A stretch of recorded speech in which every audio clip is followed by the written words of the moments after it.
Welcome, everyone, to the Comedy.law podcast, episode 7. I'm Max Langley, and with me, as always, are Sherelle and Keith. Today, we've got a special guest star, Jake from LinkedIn. He's going to teach us a little bit about ghostwriting for lawyers. And then after that, we're going to discuss the movie Philadelphia starring Tom Hanks and Denzel Washington. All right?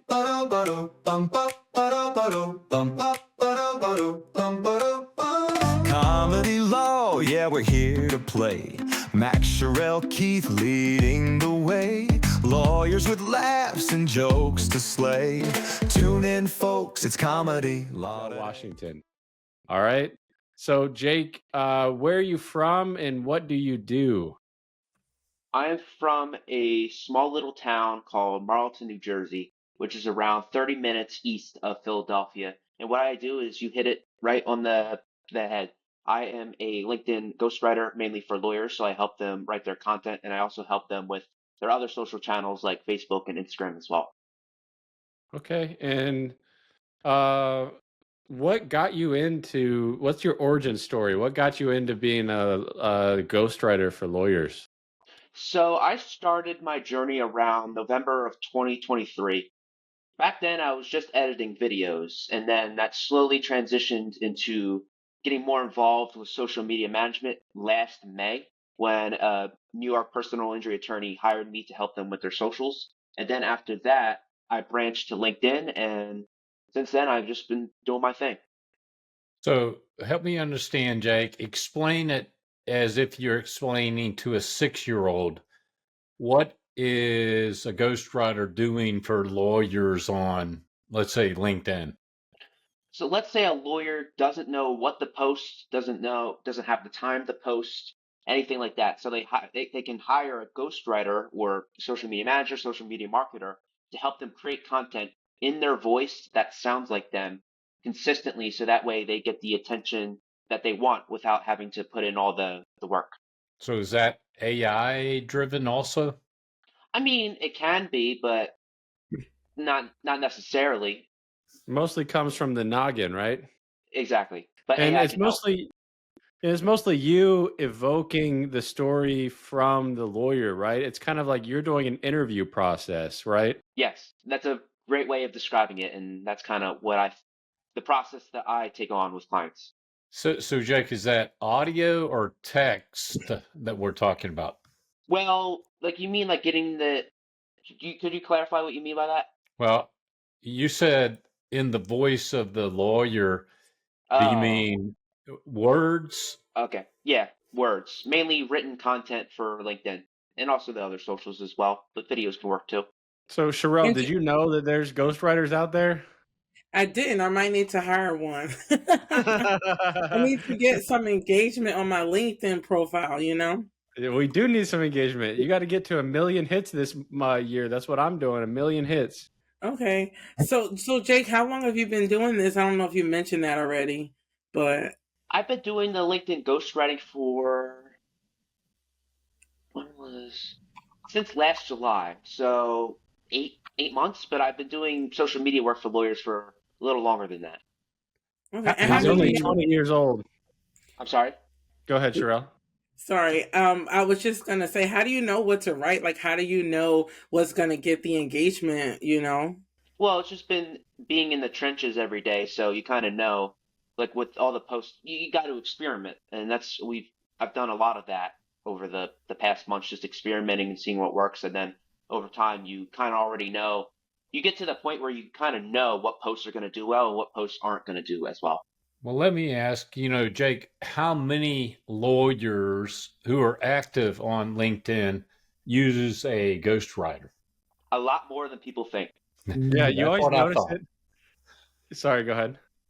That's what I thought. I mean, I guess the issue is if you're active and you post a lot, you get more affinity. You get more people saying, "Hey, here's an active person on LinkedIn," and so I'm gravitating more to active people.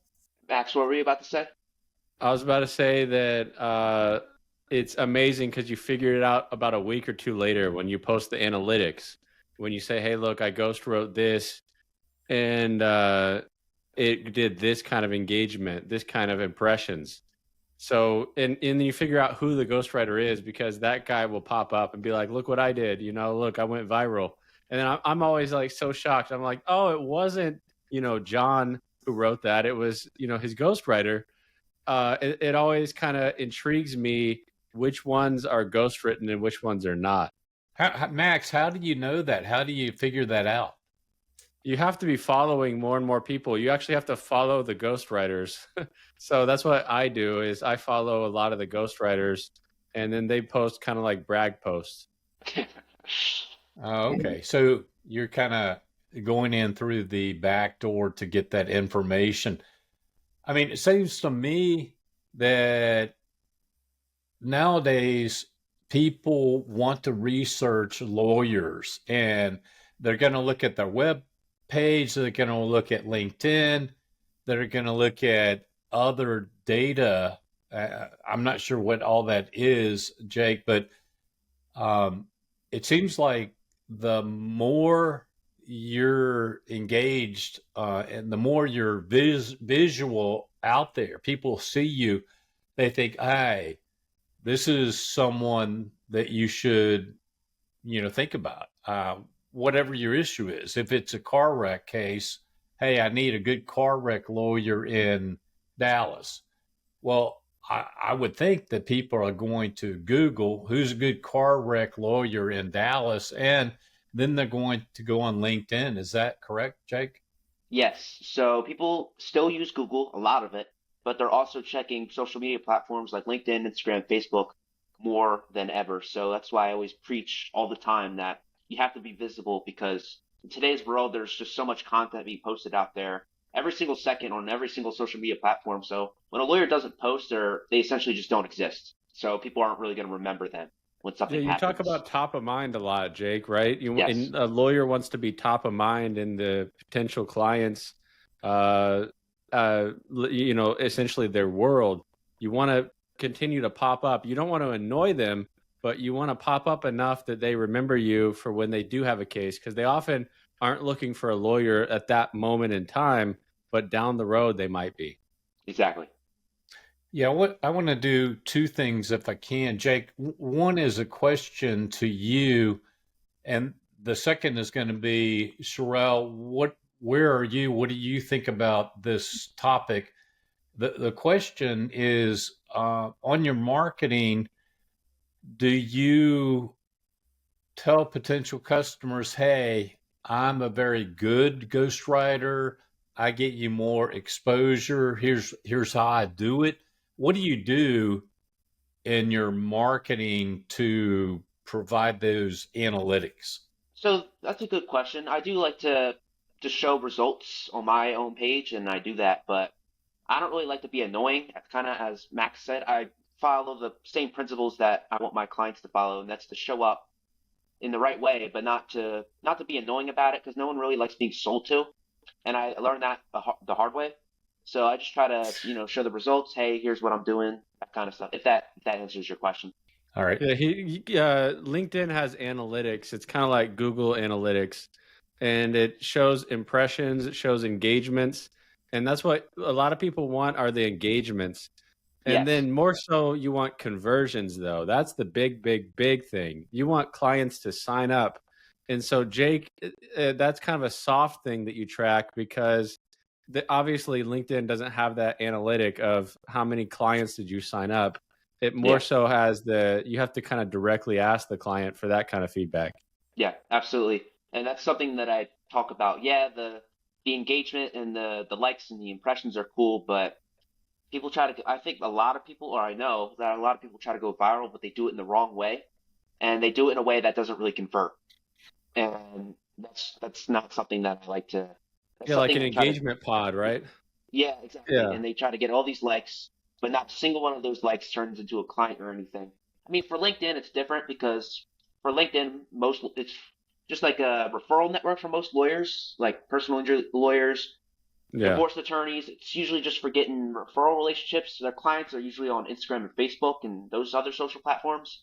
But still, the same principle applies. You don't want to just try to go viral or like to say chase clout in a sense because it doesn't really work. On any of the platforms, right? So like just going Yeah, viral on Instagram, like if you don't do it in the right way, it doesn't really matter. yeah. Well, And I would say Sherelle, most people don't do it in the right way. Sherelle, what are your thoughts about, how people retain lawyers these days, and how much of that decision is made by Googling or going onto social media platforms and trying to find out more information? We all think, hey, we're the best lawyer in the world, which is true. But we have to convince people of that. And this seems to me, at least, I've heard more about this in the last, say, 2 years, that there's a whole lot of more data points out there that people are looking for. So I actually think that hiring a ghostwriter to kind of get the engagement, get the impressions is actually really valuable. I know sometimes, say if someone gets into a car accident, then somehow all these attorneys start reaching out to you and saying, "Hey, I'm a personal injury attorney. Hire We saw me." that in the movie. Spoiler alert. Yeah. Right. So I think, like, I don't think you'll get as many clients that way. A lot of times it just ends up looking like junk mail, whereas, a commercial might be more valuable, or like something like what Jake does with the LinkedIn profile. I think you'll probably get more people paying attention to, what you're doing. You can also, the proof will be in the pudding. You can also put like, hey, we've got this much money for this person and all that. So I think it's a valuable avenue to kind of use to get the attention and even to get the clients that you want to get. Because yeah, like the old fashioned way of like I guess it's like cold calling, similar to that. It just doesn't work as well. Yeah, Yeah, it and to seemed to add to me. your point, direct solicitation by lawyers is in many states not allowed anyway. So, yeah, Well, Jake, in the old days, it seemed that you would go play golf or go to the watering hole. You would meet and greet and shake hands. That's how you got clients. And the new way seems to be more exposure and all the social media and whatnot. What are your analytics and what are you looking at to drive that decision? I really care about conversions more than likes and views because a post that gets 5 million views, no clients can come from that. Or a post that gets 100 views, two clients can come from that. So what matters is the conversions first and foremost. And second is just sharing value, not trying to be just post copy paste stock footage or anything like that. I see a lot of that in law firms, and it's just not the best. So it's trying to focus on value, giving value to the community, being entertaining, showing some humor. I think a lot of law firms can use more of that, and also just focusing on actually building relationships with people, and that's why LinkedIn is so great. You get to build actual real relationships with other people, with other lawyers, and you could do that with posting more LinkedIn content, being more active, and a lot of lawyers have seen a huge ROI on that. Well, let me ask you, if I can, two things on that, Jake. One, how do you get that value? How do you know that value? Do you ask your clients to give you the engagement information? What do you do to get that data? Well, with some clients, I have direct access to their account, so I could just see their metrics. So, for example, I could just go on one of their posts, see this post right here got 100,000 views. I can look at their engagement rates for the week. I can say, oh, okay, they got 400,000 impressions this week. But yeah, I can. It's usually not a problem for me to see what their impressions and engagement are. Now, tracking to conversions is a little more tricky than that. Okay. All right. The second thing is, you have all these lawyers on LinkedIn. And let's say you have a client who is looking to connect with car wreck lawyers across the country. is there a way that you go in and you identify them, or you say, hey, they're following General Motors or something, so I'm going to post there? What do you do? You're trying to get more exposure to a particular class of lawyers. In my example, car wreck lawyers. Well, yeah, you could do that, but for LinkedIn, what I really focus on is a good question. That's more for like Instagram and Facebook because for these personal injury lawyers, divorce lawyers, like I said earlier, most of their clients are scrolling on Instagram and Facebook and not LinkedIn as much. Yeah. But yeah, I would post content to attract that audience. Okay, let me give you an example of what we do. Okay. Surety. Okay, so let's say we're all a member of the Surety and Fidelity Association, and let's say that there are posts or data. Is there a way that you go in there and you post information and that then goes out to everyone who's following that group? Yeah, so that's like feed curation, and that could take some time to do. But yeah, that's a great question. You can do that. You can post content around that, and then eventually that will, over time, that will attract those types of people. You can curate other people's feeds, or are you talking about curating your own feed? I mean, you could do both, in my opinion. Yeah. Yeah, it's hard to curate other people's feeds. That's That's very tricky. advanced. Yeah. Yeah, assume I'm a 6-year-old and you lost me a long time ago on curating. I don't even know what curating is. What the heck is curating? So it's like, say, I'll give you an example. Say you love cars and are scrolling, you're a brand new user to Instagram and you love cars. So you start searching up car content over a week, over 2 weeks. Eventually, without even having to scroll, all your content is going to be about cars. That's curating.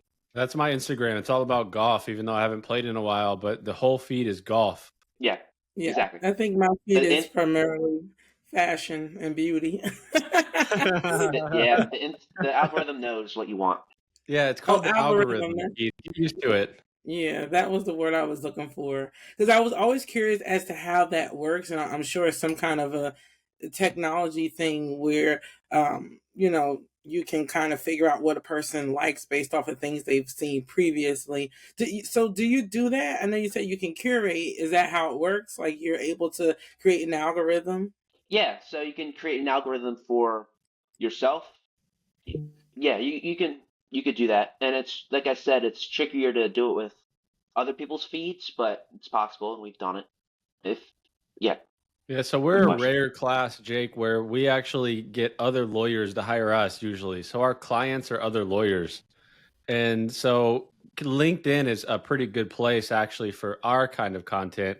Instagram is a little harder, but I guess we could get lawyers that are in a more casual situation, right? Yeah, that is the special class and that doesn't apply to every lawyer. So in your case, LinkedIn would probably just be your main focus. You could do Instagram if you wanted, but I mean, I wouldn't really stress about it too much because with you it's different. Yeah, it's hard to do on Instagram because we're not a super visual law firm. Like if we were a copyright art law kind of law firm, like I could see us being on Instagram, but it's a little bit hard when I don't have a whole lot of stuff to take pictures of every day.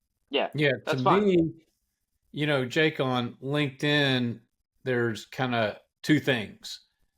I'm a member of LinkedIn and I have like thousands of friends who I never hear from or I never say anything to them. So that's the idle class. I get on there, but I'm idle.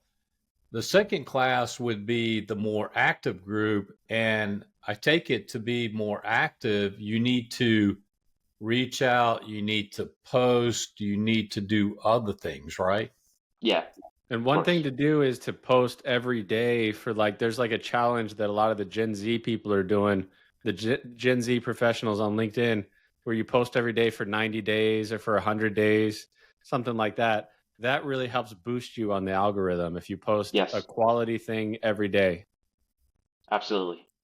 So, Jake, in your industry and what you're doing, do you tend to see a lot of younger people? Because I just would assume that this is something that, like, Max was saying, the Gen Zs might be really interested in, even millennials. But is there like a certain group of people that this appeals to a little bit more as far as a profession is concerned? I mean, yes, anybody can be anyone my age, anyone younger, anyone older can be a ghostwriter. But regarding my industry, I'm like the youngest person I know in the legal ghostwriting, legal in general industry. But yeah, it's not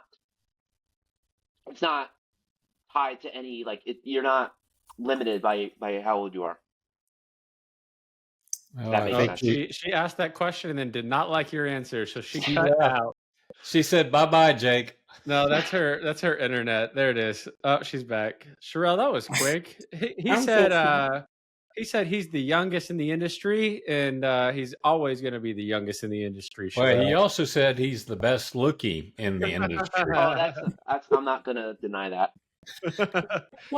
Well, you really like cars, Jake. I've been noticing that you're pretty much every one of your posts features a car. Do you just kind of go Yeah. around on your everyday life and take pictures of really cool looking cars and to feature on LinkedIn posts? Yeah, so that's another thing that I want to talk about. So finding your style for some clients, for some lawyers, you know how some lawyers post text-based, no images, and Yeah. it works for them. Some like to post pictures of things. Some like to post random pictures of things. I fall into that group. It's just about finding what you like and you can tie your interests with it, and people appreciate that. And usually you tie it into cars too, though, or not usually, but a good chunk of the time, you'll tie your post into a car kind of analogy or metaphor. Yeah, just to connect with people who also like cars. Well, what extent do you, Jake, do you send to your client what you're going to post, or do you just post? It depends on the client. That's a great question. Some clients want to see everything, and some clients are on the other end are like just post it. I already know that you're going to do fine. So it depends on the client. That's a very lawyerly answer. It depends. Yeah. He did say he's not going to go to law school, though. Jake said, "You know what? I'm not going to law school." He committed to being a ghostwriter. He goes, "No law school for me. I'm going to be a LinkedIn ghostwriter. Let's see. Let's see if this ages well or if it ages like milk." Hopefully, it ages well. It seems like it could be a pretty Yeah. lucrative career. And he's done well. I've seen those analytics that Jake posts, and I'm like, holy moly. He's doing like in one post what I'm hoping to do in 1 year. Wow. I might need to hire you, Jake. I'm not an attorney, but I still need some engagement on that LinkedIn profile. I try to do it myself, but I just feel like I can't do it as well as somebody who does it for a living. That's because you don't post enough, Sherelle. You only post once in a month or once in 2 months. You post once in a Well, blue that's the moon. same here. I mean, I might have something to post about, but I have to remember. I have to think about doing it. I might be away at a conference, Jake, and I say, "Oh, I should tell people I'm in South Carolina at this conference and take a picture." Well, I always take the picture of the screen, what the conference is about. That's all I do, which is fairly boring. Yeah, you got to And tell a story. Like what I see from the ghostwriters often evoke a really good story Yeah. from the lawyer. And it's like one of them that I saw was like it moved me to tears. I mean, and the stories usually evoke emotions and they usually start with a nice hook. What they talk about a lot is developing the hook. Yes. Very important. where can I take classes to be a ghostwriter on the side? I don't think he took any classes, right, Jake? This is all just, natural brewed, right? Yeah. Just putting in the reps and having kind of that natural creativity. Oh, I don't think I have that. It's on the job training, and you get that training, Jake, from viewing LinkedIn and Facebook and whatnot. Yeah. Every day. Every Oh, day. So he's and got an excuse for when his mom says, "What are you doing, Jake, on all that social media all the time?" And he's like, "Mom, I'm 20." and it's my job. It literally is. It literally is my job. Mhm. Is it a fun job, Jake? What are your Yeah, I enjoy closing the hell thoughts? out of Tell it. us about how you feel about it. I love it. I got Yeah. into it, like I said, like really went full into it 8 months, 9 months, 10 months ago, and it's been a lot of fun since. Yeah. Well, we wish you good success on that, and hopefully we can get you a little more exposure here with this. And not that you need it, because I think you're already near the top of the LinkedIn lawyer ghostwriting game. I You know, I appreciate kind that. of Thank you. have you in my like kind of Mount Rushmore of ghostwriters up there, but we'll see if you fit the bill or not. Thank you. Thank you, Jake. All right. All right. Thanks, Thanks. Nick. All right. I'll see you guys soon. All right. Bye. All right. Bye bye. All right, here we go. Let's talk about who do you want to talk about first, Sherelle? Denzel or Tommy Boy? Let's see. Tommy Boy is Tom Hanks. Okay. I'm like, was that his name in the movie? You know, I don't remember names. Yeah, I screwed it up for you because that's a Chris Farley movie. Yeah. Yeah. We Okay, can talk but about what did you? Sorry, go ahead. no. What did I think overall? I think it was a really moving story. I really liked it. It was good to see Tom Hanks. I mean, Max, you kind of have really good taste when it comes to movies. Well, I'll say legal movies. I don't know about the other genres, but I don't know the yeah. other ones. We'll find out. But yeah, Well, Keith originally gave the movie a 2. Keith gave the movie a 2 in 1993. 1993. But now, on his honesty scale, what does he give it now? 7.5. 7.5. What do you give it, Sherelle, on your honesty I scale? think it was a 9. It was good. Ooh, a 9. Well, it's a very, very good film, and Tom Hanks and Denzel, they were amazing acting in this movie, and I really focused on both the story and the stereotypes and the time frame. 1993 is when the movie came out, and what they did, and their acting was absolutely amazing. It was like world class, maybe like the best. I mean, they were great. And Tom Hanks got an Academy Award at for his role. But personally, I thought Denzel was even better. I mean, they were both great, but Denzel was amazing. Wait, so Yeah, and Keith, his lawyering was really good. why did you give it a 2 initially? Yeah, like, Well, I think when I saw it in 93 at the big screen, I went in to be entertained, and I wasn't entertained. And so I was rating it on entertainment value. okay.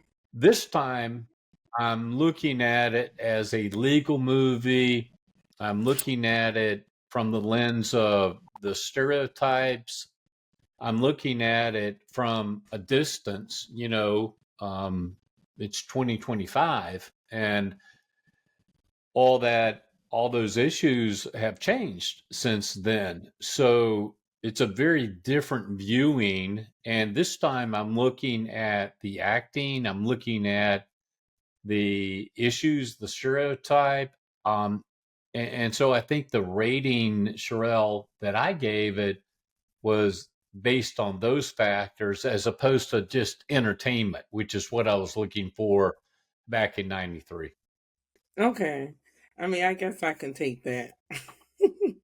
I I didn't say I guess. was right. I just said that that's kind of the way I looked at it. And when I looked at it currently through the lenses of the acting and the setting, and what was going on, I think I was much more honest in my critique.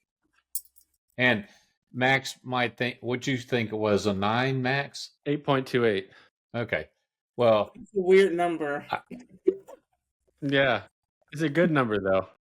Okay. I could have gone a little bit higher, but I thought, for me, that's pretty darn high. Yeah, his I haven't heard him say a 10 for any movie except My Cousin Vinny. And no movie hardly ever gets an 8 or a 9, so a 7.5 is really high on his scale. Oh, he Well, just you could probably put pretty. Caddyshack up there as a 10. Yeah, Caddyshack and My Cousin Vinny are the only 10s in his book. Oh my goodness. It's an Okay, interesting book. I won't hold it against you, Keith. Well, let me ask you, Max, about that courtroom scene when Denzel is talking to everyone and talking about stereotypes and fear and loathing, and the judge calls him up and says, "What are you thinking?" And then Denzel, in a loud voice, talks back to the judge and then turns around and talks to the whole courtroom. What were your thoughts about that scene? I thought it was really good because Denzel was setting up for something. So he was setting up for the cross examination of the main figurehead of the law firm. And what he wanted to ask him was, "Are you gay, sir?" That's what he wanted to ask him. And so he asks it with other witnesses that he knows he's not going to be able to successfully ask that with, but he's really just setting it up so that the judge will allow it with the main witness that he cares about. And it's just this really excellent lawyering to go through those hoops. What did you think, Cheryl? I thought it was a really moving scene. I didn't realize that. I mean, I guess maybe because I'm not looking at it from the perspective of an attorney, and I'm just, a civilian. So I really think that it was a great scene. It was very moving, and I think I like that he kind of shifted the focus to, like he said, what the whole case was about. So it's really good. Well, I think it was very powerful because it was a speech to the jury, and it impacted them tremendously when he questioned the lead partner, Max, on the stand, and asked him about his beliefs and stereotypes, and whether he was gay. And I think the reaction when the guy kind of smirked and said, "No, I'm not," and whatnot, it had a big impact on the jury. The jury saying, "Hey, this is someone who had a lot of beliefs about this plaintiff." Yeah, a lot of beliefs that turned out to be grounded in bigotry. Right. A lot. I think the craziest part for me was when one of the partners, the one who had been in the Navy, um, when he said that um, he never he didn't blame the woman for getting HIV or AIDS.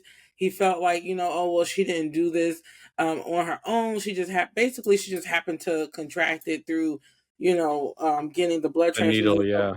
Right. So basically, he felt like, it wasn't really her fault, whereas he insinuated that, oh, well, because this man is gay, then I do blame him for contracting. I mean, that was my take or my perspective on, the way what he was saying and everything. But he still kind of mistreated this woman, just because of the disease that she contracted. So even though he said, oh well, she didn't get this on her own, he still really had not much empathy for her either. So I just thought that Yeah, and was that same guy hazed a sailor in the Navy with putting his head into the latrine. So, the one gay sailor that was in his company and, completely mistreated that guy. So showed that that guy's just a bully. Well, I think the two things that you each said.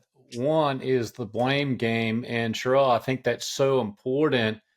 Here he wasn't blaming this witness, this woman, because it wasn't her quote fault that she got AIDS, and the implication was that it was the fault of Tom Hanks. So hey, don't feel sorry for Tom Hanks. Don't give him, the lead, the edge. The second thing, which relates to that, is the elevator speech, the theme, which we've talked about. And that is, hey, this theme is carried through the entire trial. This theme of prejudice and blaming and painting the plaintiff as sympathetic, which was very, very hard to do with this jury. You could see that the jury had issues with stereotypes and beliefs that Denzel had to fight against and try to change the entire movie. And he didn't get all of them because there was one guy that said that he disagreed at the end after the verdict. Right, yeah. I was happy he got a nice big settlement. I mean, unfortunately he passed, but I just felt like that was kind of justice for him, to be able to get something. I totally agree. I mean, I think that's the point. The point was that, look, we've got to deal with these stereotypes, these beliefs, whether it's racial or sexual or whatever. And that was such a big moment to have that award of $5 million of punitive damages. And at the time, $5 million was a lot of money. That's a big X too. That X wouldn't work anymore. That was like a 20X, 25X of the compensatory damage amount. I don't think that kind of verdict would fly anymore under the U.S. Supreme Court decisions that kind of limit it to under 10. Yeah, and it may not have then, even if if it was going up on appeal. So we don't know. The movie didn't address what happened on appeal. So here's I a wonder what question. happens on appeal with a dead plaintiff. It's kind of hard. Well, his estate becomes the holder of that judgment. So when Yeah. that judgment goes up on appeal, it's the estate that is prosecuting the appeal. Go ahead, Cheryl. This is a legal question. So had Tom Hanks's character passed away prior to the case ending, what would happen at that point? Can they continue it? Can the estate take it over and continue where it was, or would they need to start over? Like, how does that work? That's a great question. So yes, I mean the estate, which opens when he passes, has the opportunity to say, now it's the estate prosecuting the case. And I say prosecuting, but being the plaintiff in the case. And that is why it's so important. Here we had Antonio Banderas. Yep. And so if he became the executor of the estate, then that's an entity. That estate would be able to hire and fire lawyers and hire Denzel to continue the case and the appeal. Okay. That's why Denzel previewed it with him, kind of told him, hey, I'm leaving money to charity and I need enough for the legal fund of Antonio Banderas. And there's enough in there for all that. I do a little bit of Spanish here and there. Yeah, but it wasn't Denzel who did the preview. It was Tom Hanks. That's what I meant. Yeah, it came to Denzel. You were testing us. I was testing you. How about we got the first peek at jury deliberations? We've done, all these legal movies, but this was our first peek into the jury deliberation. I really liked it because it looked like it was kind of the foreman or the leader of the jurors. He was saying that you put your top gun out there when it's a big new client, right? When it's a big new client, you put your top gun, your ace, your best attorney. And you don't put somebody who you gamble on. You don't put somebody who is going to be rough, somebody who's untested.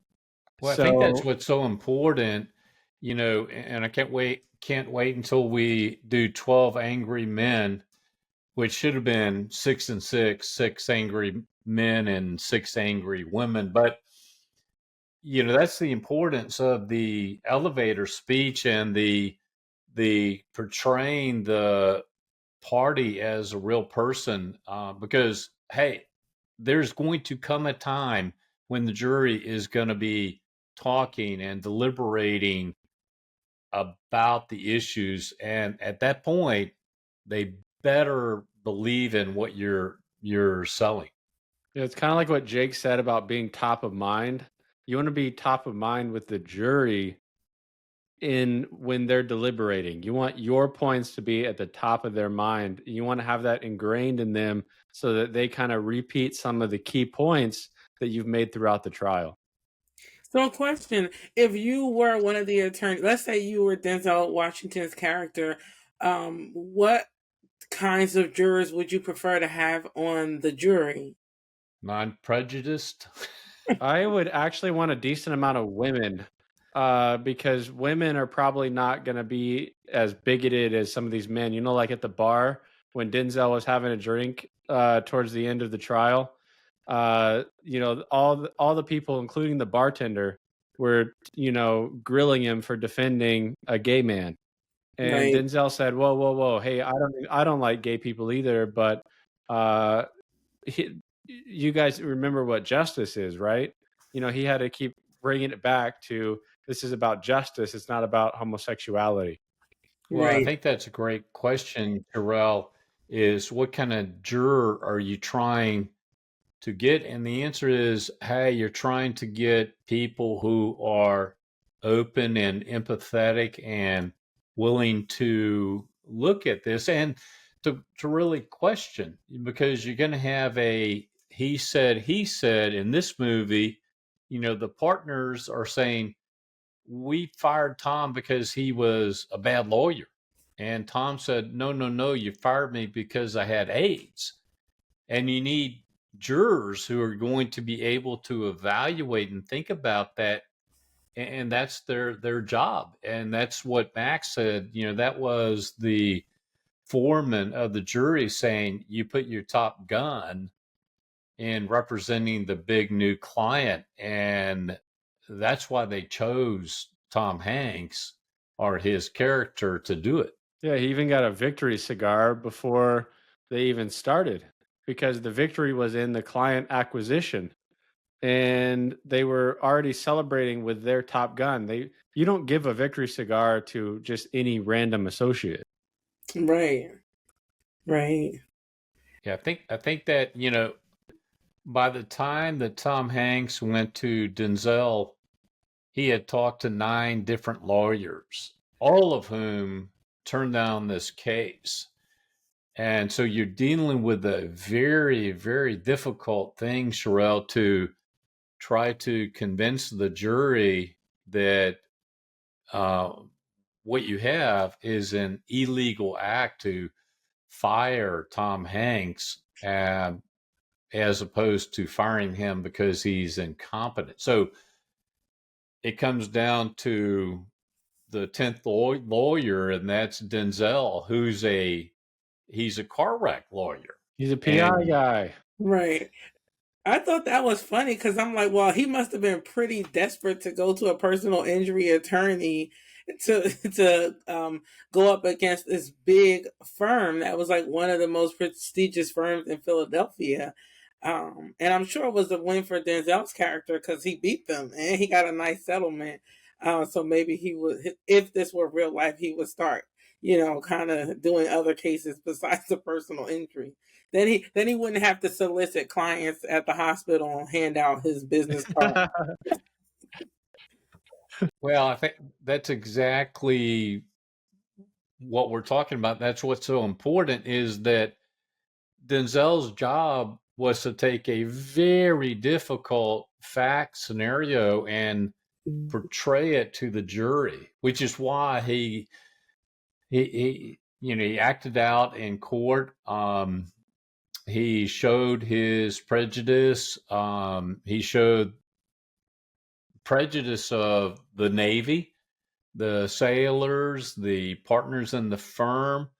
And he did all of that to say, hey, jury, we have a very prejudiced situation that you need to recognize. And you've got to weigh this in the sense of it's illegal to fire someone because they have this dreaded disease of AIDS. You can't do that.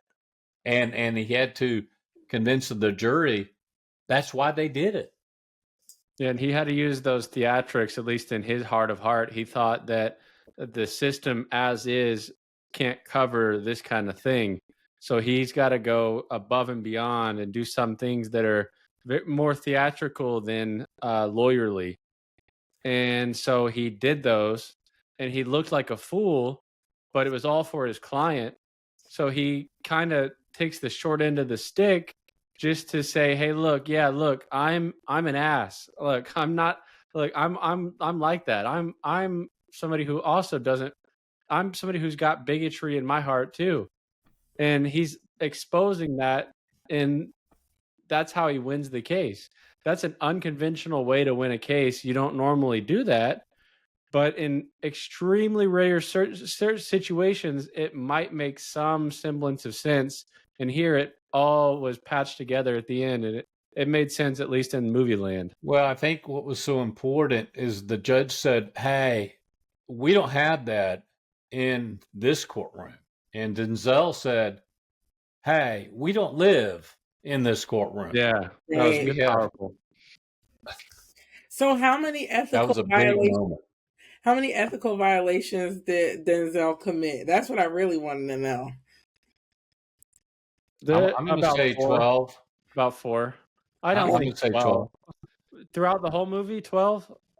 Probably. I think it would be hard to spot 12, but maybe 6 or 7, but it would take, and it would be it's harder to spot them. There's a few easy ones like his solicitations in the hospital. I don't think you can do that. At least you can't do that now. That's kind of frowned upon, the classic ambulance chaser idea. Okay. Yeah, I think he had Sherelle a lot of violations, but he saw that. He knew that that was going to happen. He knew he was going to get beaten about the head and shoulders by the judge. He knew that.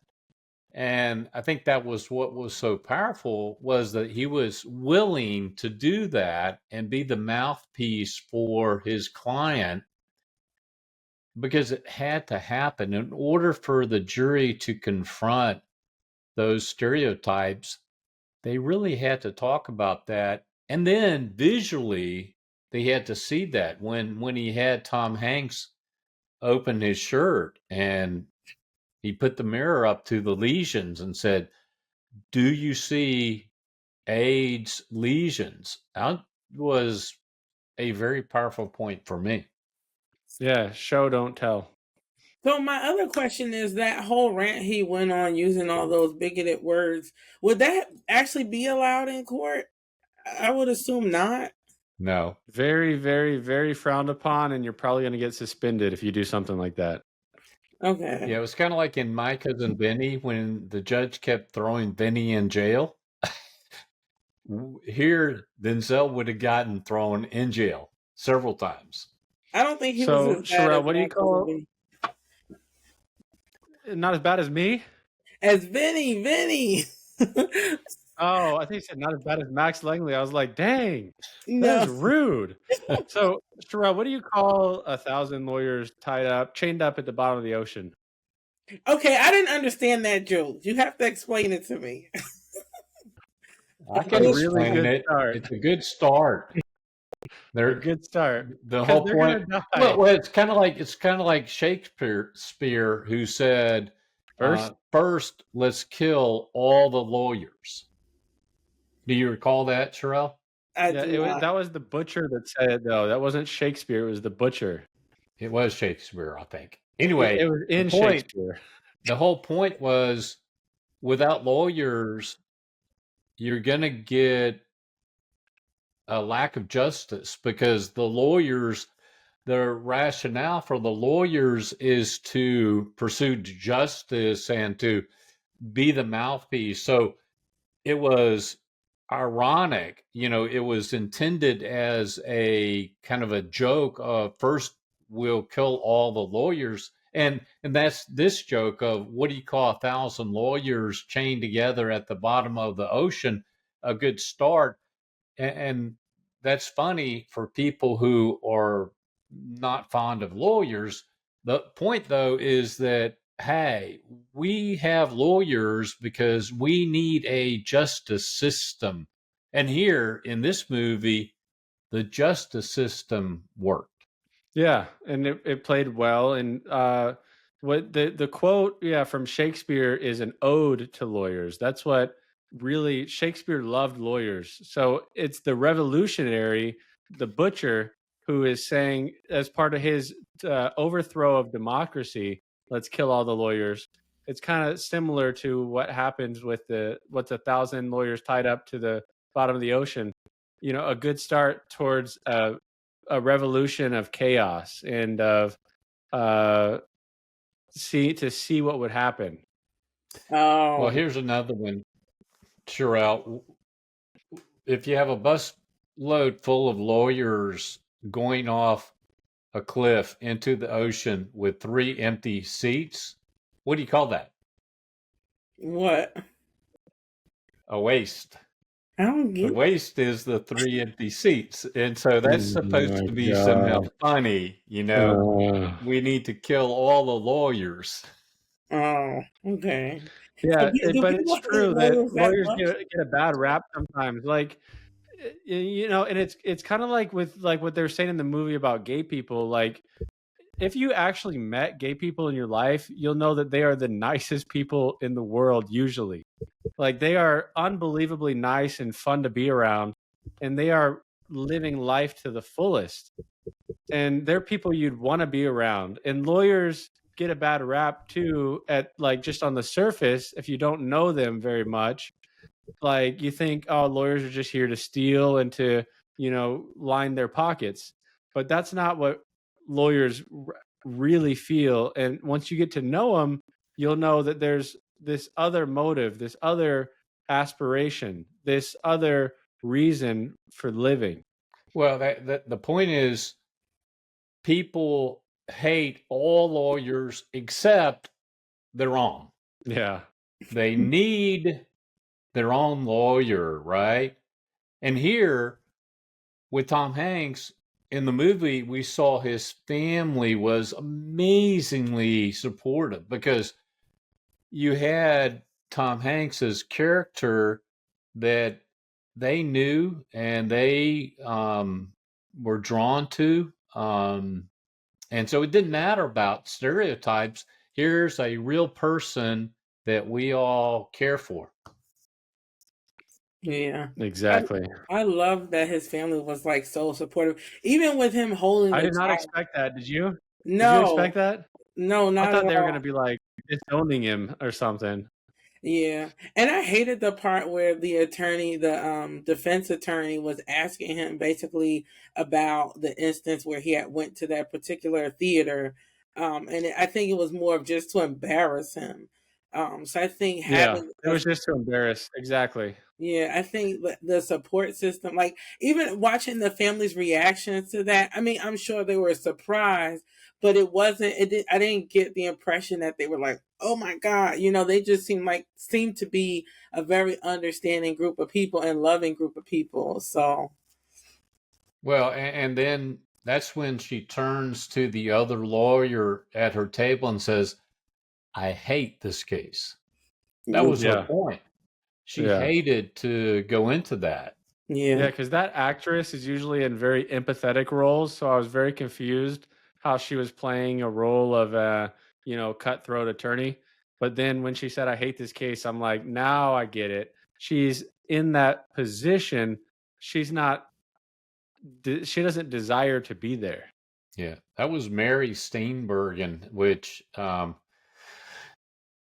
you're right. She is usually very empathetic and had to put on the armor of not being empathetic. yeah. I think was she in Back to the Future? I think was that her? I think so. Yeah, yeah. But I think That's our next movie, Terrell. That's a great one. We're gonna watch that one next. but I think it's really interesting how the defense attorney and Denzel Washington's characters probably should have been switched, right? Like Denzel should have probably been defending the law Yeah, firm, he could have where been cold blooded. He's good at being cold blooded. right, and she would have been more empathetic to, but she might not have won had she But have. maybe they did that on purpose. They did that on purpose. They switched the roles. Maybe they cast for the other roles, and then they're like, "All right, let's do a little switcheroo. Let's see how good of an actor you guys are." Well, when he starts off as non-empathetic, he's very believable. And then for him to become empathetic, and by the end of the movie, to have dealt with all these stereotypes and issues, that was a very tough job for him, and he pulled it off beautifully. My favorite scene, the most beautiful scene for me, was actually Tom Hanks explaining the opera song to Denzel, and then Denzel just listening. That scene was Like a Denzel's little. like, "I thought we were gonna practice." That scene to me was intense. Like it was really It was intense. very intense. Yeah. A lot of emotions. It was very, very, very intense. All right, Blaze is gonna hate us because we almost got a full hour with this episode, and he's got to edit it. But I think we did good enough that it doesn't really need that many edits, right? Right. And Uh, even if it does, you're still gonna post it. I'm still gonna post it. Yeah. All right, and so I think Sherelle, you're not fully uploaded, but I'm gonna end the recording now, and we will see everybody next week. Bum ba ba ba do bum ba ba ba do bum ba ba bum ba bum. Comedy Law, yeah, we're here to play. Max, Sherelle, Keith leading the way. Lawyers with laughs and jokes to slay. Tune in, folks, it's Comedy Law today.